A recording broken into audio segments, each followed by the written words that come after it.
I call Chris Bishop. Oh, thank you, Mr. Chair. Look, this is my first opportunity to speak on this bill, and I want to pay tribute to the Government Administration Committee, because my good friend and colleague Sarah Dowie has, up until I think today, is that right, Ms. Dowie? Today has been the deputy chair. My colleague Brett Hudson says she was rolled today. It's a real shame for Sarah Dowie, but she, for the last 18 months, has been a very good deputy chair of that committee. I think, as other colleagues have noted, it's a committee in which it's a reasonably robust environment on government administration. I've sat on it once or twice, but she's done a good job.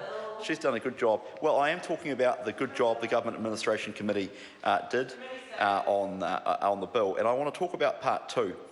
And I was interested in Ms Dowie's comments about how the Select Committee considered potentially introducing a savings provision and also a sunset clause into the bill. And they're funny old things, sunset clauses, because of course sunset clauses are clauses in bills that provide that after an expiration of a particular period of time, the Act will cease to be on the statute books. And you know, Parliament does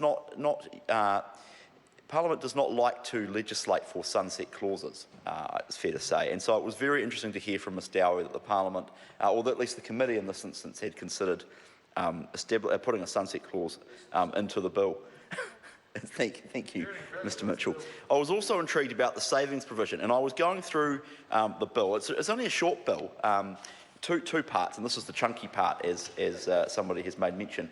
And I was trying to think about what particular savings provisions you would include in the bill, and if you'd actually need them, because savings provisions, of course, are parts of bills that protect and carry forward pieces of legislation that you may be repealing, and it's just a simple way of keeping the best bits of legislation and making sure you throw out the bad bits. And of course, in this particular instance, what we're doing is this Christian Churches New Zealand Property Trust Empowering Bill. It's a long bill title, but certainly a short bill.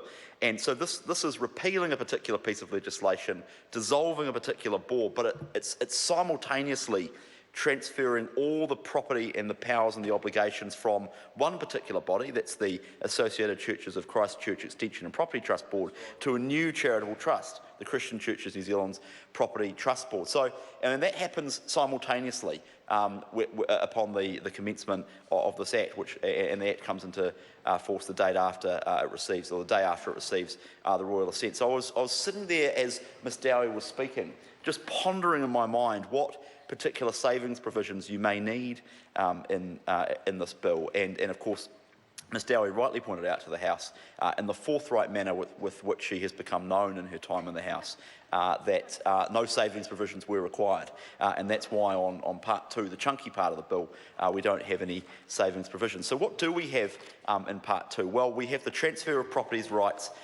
rights and obligations. And so on from the commencement of this Act, the property rights and obligations of the old board are vested in the new board. And that just harks back to what I mentioned a few moments ago, sir, which is that simultaneous transfer from one body to the new body. And I particularly want, sir, to pick up on clause 5.2 of the bill, which is about the proceedings that could have been commenced or continued against the old board before the commencement of this Act can be commenced against the new board. And that's particularly important, because what that means is that anybody or anyone with standing who's taking suit against the old Christian churches, Christ Church Extension and Property Trust Board, can take action against this new body. And that is really important, sir, because we would not want to deprive people with standing of their rights under the law just because Parliament was passing a private bill. They're funny old things, private bills. In the second reading, I was considering how many had actually been passed over the years, and it turns out that in the last decade, since the modern day parliamentary website has gone live, there's actually 9. So, you know, on average we pass about 1.15, 1.2 a year. They're odd things, private bills, and they tend to deal with very, very small private obligations of people, and they're sort of, be fair to say, they're more historical quirks.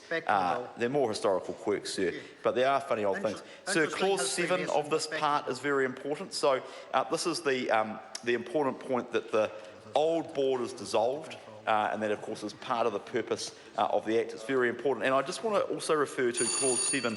Mr. Chair.